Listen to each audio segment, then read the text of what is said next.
Ya, Assalamualaikum warahmatullahi wabarakatuh.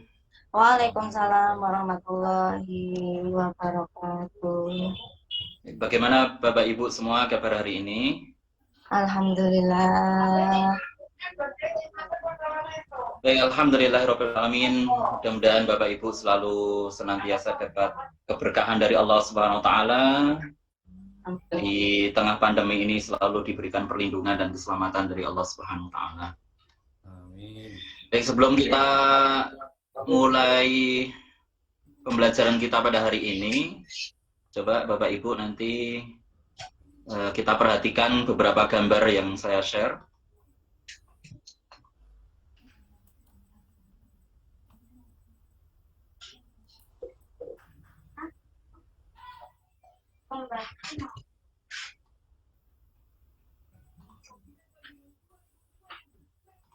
Karet itu di mana?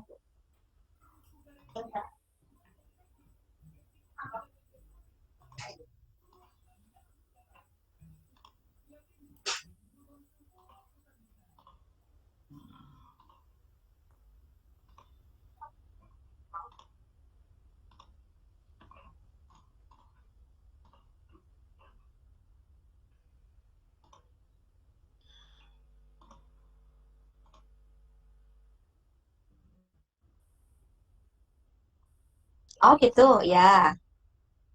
Seperti yang gampang aja ya. Kalau kau suka hati tepuk tangan. Oke, barengan ya. Kalau kau suka hati tepuk tangan. Kalau kau suka hati tepuk tangan. Kalau kau suka hati, mari kita lakukan. Kalau kau suka hati, tepuk jari. Oke.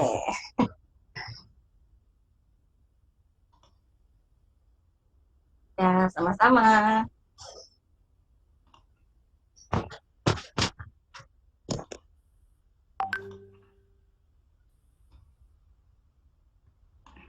Ya Allah.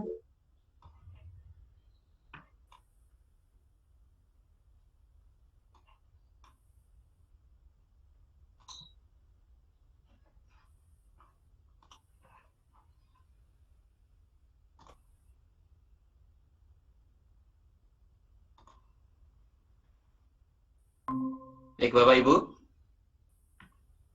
sudah nampak gambarnya? Sudah. Sudah. Coba Bapak Ibu tebak ini kira-kira gambar apa ya? Hmm, apa ya? Seharusnya sih zebra, tapi bukan kayaknya.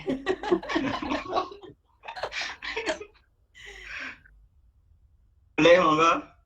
Garis putih sama garis hitam. Iya, tapi ini sejenis binatang gitu. Macan. Macan? Harusnya gitu. Oke, kita coba lihat ya Bapak Ibu, apakah benar nih jawaban Bu Atik macan? Kucing. Nah, oh ternyata dia Salah adalah semua aspal. Iya. gorila. Iya, Golibra, ini gorila ini zebra. namanya goribra Oh. ini. Gorila zebra. Oke, baik. Oke, terima kasih Bapak Ibu. Alhamdulillah untuk hari ini belajar kita yaitu tentang pendampingan, dan evaluasi ya. Pendampingan, evaluasi, pengembangan keprofesional berkelanjutan. Bapak Ibu yang saya hormati, pada pelajaran sinkronus ini, pada pelajaran sinkronus ini kita nanti belajar tentang evaluasi dan pengembangan profesional di satuan pendidikan. Ya, tadi sebelumnya sudah kita belajar tentang asesmen pendidikan oleh instruktur kita Bu Anis, dan kali ini kita belajar tentang pendampingan evaluasi dan pengembangan profesional di satuan pendidikan. Sebelumnya saya mohon izin untuk share screen materi kita pada hari ini. Baik.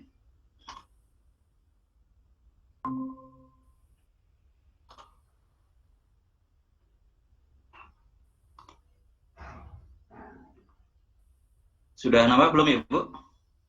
Sudah, Pak. Sudah, Pak. Sudah ya? Kok di saya malah nggak nampak ya? Sebentar Bapak Ibu, sebentar.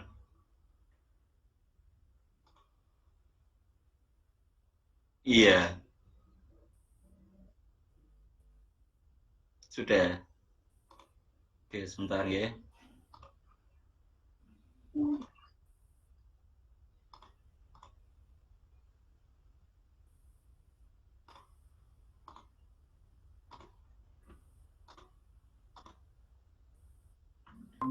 Baik, sudah nampak?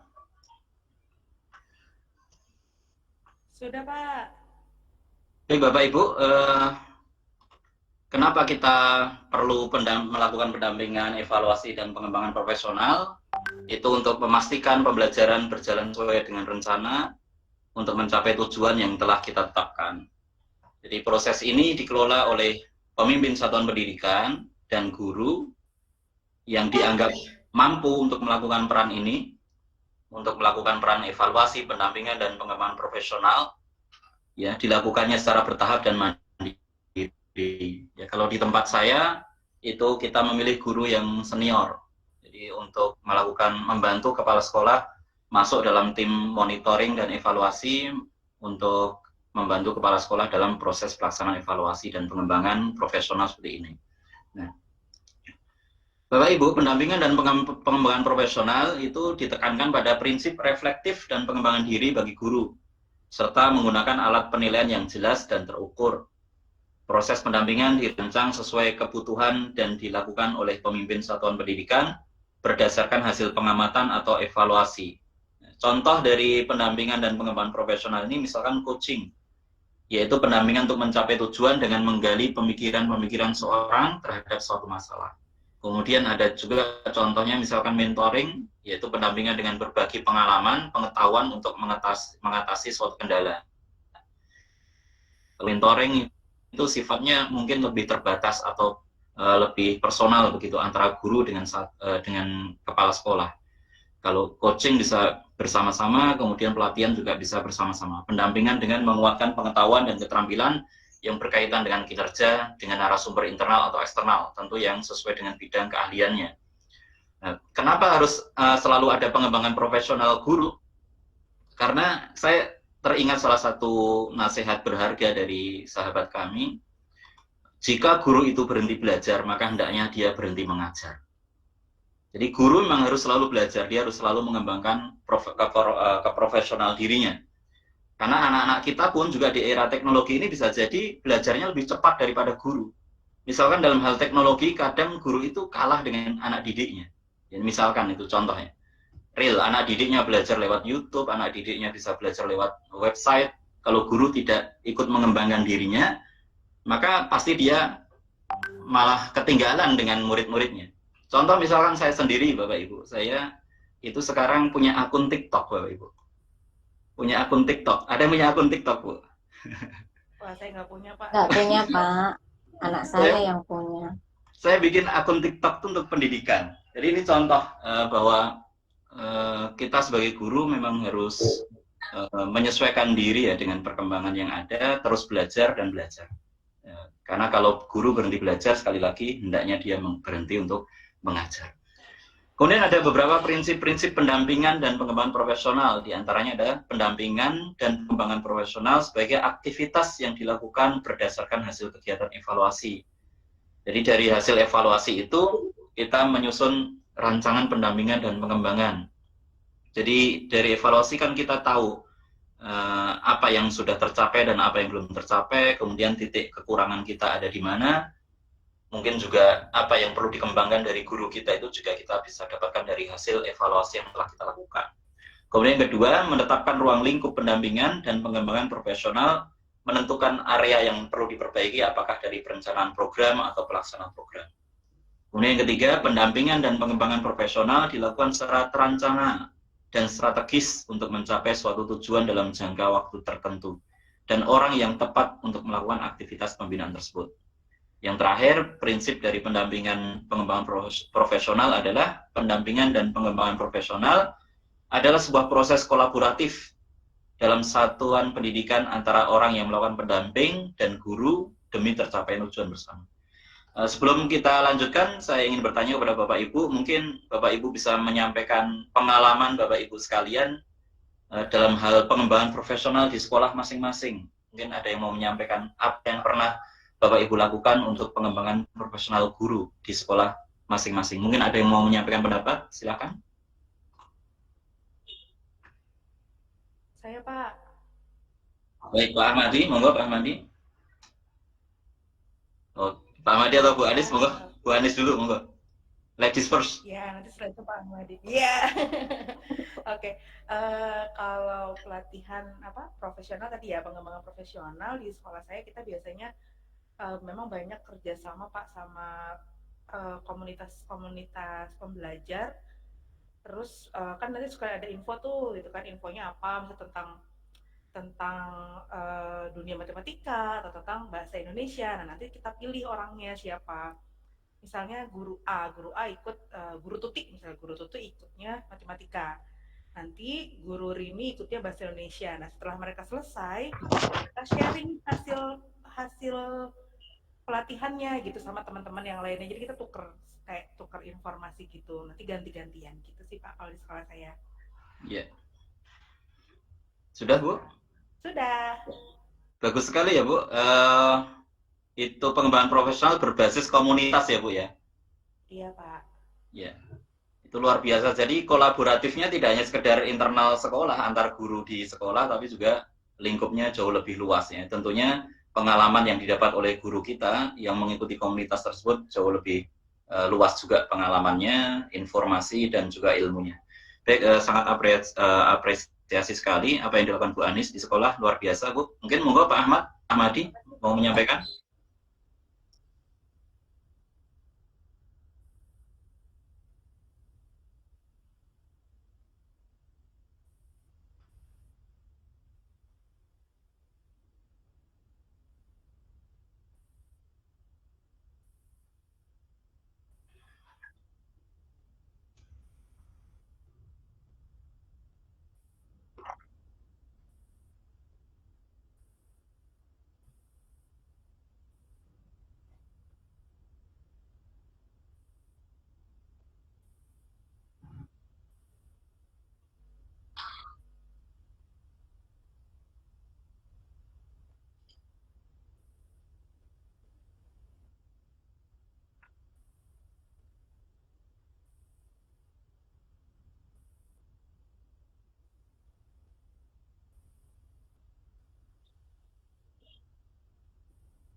Baik, terima kasih Pak Ahmadi.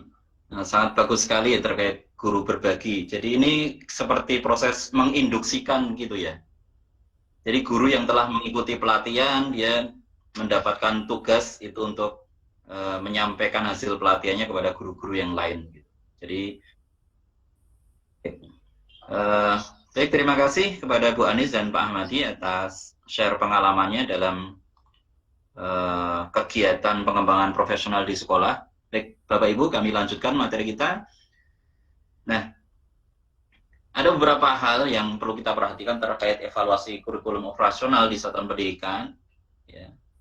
Jadi, mengapa kurikulum operasional itu perlu direfleksikan dan ditinjau ulang, misalkan, di sini ada beberapa yang bisa kita sampaikan, yaitu untuk meningkatkan hasil belajar peserta didik. Keterlibatan, kepuasan belajar, kemudian untuk menunjukkan kekuatan dari program belajar sebagai implementasi kurikulum operasional, mengevaluasi perubahan terkini dari implementasi yang dilakukan, mengidentifikasi program belajar yang perlu diperbaiki, mengukur ketercapaian visi dan misi lewat program yang diajarkan di sekolah. Evaluasi juga merupakan sarana pemberian umpan balik pada kompetensi mengajar guru yang selaras dengan tujuan dan kebutuhan pelajar, kebutuhan belajar peserta didik, serta kebutuhan dunia kerja. Nah, ada beberapa hal yang perlu ditinjau kembali, nanti kami share materi ini, Bapak Ibu bisa membaca sendiri karena jika kita sampaikan di sini dalam waktu yang 10 menit tidak cukup. Baik Bapak Ibu, ini ada beberapa contoh pertanyaan evaluasi satuan pendidikan.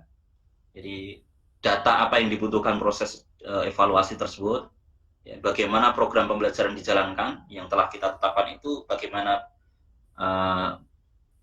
realitanya dijalankannya bagaimana, kemudian faktor apa saja yang mempengaruhi keberhasilan program pembelajaran, kemudian faktor apa saja yang menjadi tantangan pelaksanaan program pembelajaran, apa saja hal-hal yang dibutuhkan untuk meningkatkan keberhasilan pembelajaran, bagaimana pemimpin satuan pendidikan dapat mendukung pengembangan profesional guru, apa saja yang sudah dilakukan dengan baik dalam pelaksanaan pembelajaran, faktor apa saja yang mempengaruhinya, dan apa saja yang perlu diperbaiki ke depannya. Ini adalah contoh pertanyaan evaluasi satuan pendidikan yang nanti bisa kita terapkan di sekolah kita masing-masing. Nah, Bapak Ibu yang kami hormati, evaluasi kurikulum operasional di satuan pendidikan itu bisa dilakukan per hari. Ya. Contohnya guru membuat catatan anekdot secara informal mengenai bagaimana proses belajar berjalan, bagaimana tujuan belajar tercapai, bagaimana peserta didik merespon proses kegiatan belajar, dan lain-lain.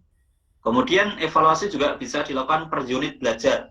Jadi setelah melakukan asesmen formatif secara individual maupun tim, guru bisa mereview proses belajar dan tercapainya tujuan dan melakukan perbaikan maupun penyesuaian terhadap proses belajar. Kemudian evaluasi kurikulum juga bisa dilakukan per semester. Setelah satu semester selesai, guru dan tim bisa melihat kontinum pencapaian atau dialog data. Kemudian bisa juga dilakukan secara per tahun, ya, melakukan evaluasi terhadap pencapaian 1 tahun dan bagaimana hal tersebut berkontribusi dengan tujuan sekolah serta visi dan misi. Baik Bapak Ibu, itu untuk belajar kita pada hari ini tentang evaluasi, ya, pendampingan evaluasi dan pengembangan profesional satuan pendidikan yang nanti akan kita terapkan di sekolah kita masing-masing ketika kita mulai melaksanakan kurikulum sekolah penggerak. Baik, terima kasih dari saya. Tugas berikutnya untuk Bapak Ibu adalah nanti membuat rencana pendampingan dan rencana evaluasi dan pendampingan pengembangan profesional. Baik, terima kasih dari saya. Mungkin ada pertanyaan dari Bapak Ibu. Silakan. Saya kira cukup ya Bapak Ibu. Demikian dari kami. Terima kasih. Assalamualaikum warahmatullahi wabarakatuh.